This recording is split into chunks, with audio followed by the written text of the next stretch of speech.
In today's video, I'm going to teach you how to give access to a Google Drive link. Google Drive is a fantastic cloud storage tool, but sometimes sharing the files and folders you store there can be a bit confusing if you're new to it.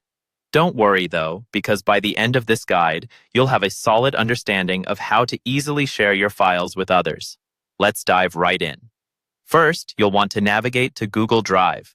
You can do this by typing drive.google.com into your web browser's address bar and hitting Enter.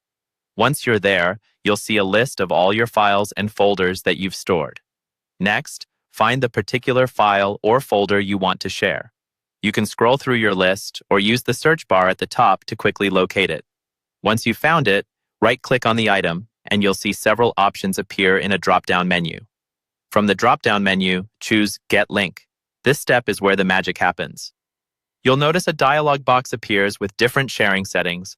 By default, Google Drive often restricts file access, but since you want to share it, look for the restricted setting under the General Access heading.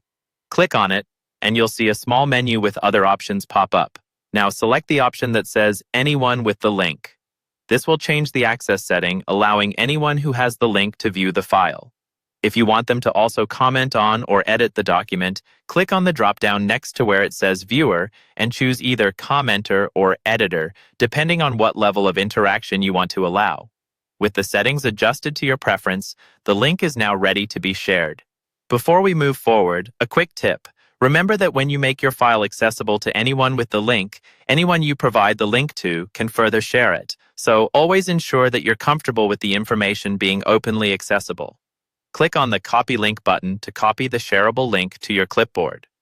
Now you can paste this link in an email, a message, or any other form of communication and send it to whoever needs access. Whenever they click on the link, they'll be able to access the file with the permissions you've set.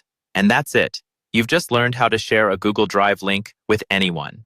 Now you can efficiently collaborate on projects, share important information, or simply let your friends access your files with ease. If you found this tutorial helpful, don't forget to like and subscribe for more tips and tricks. Happy sharing!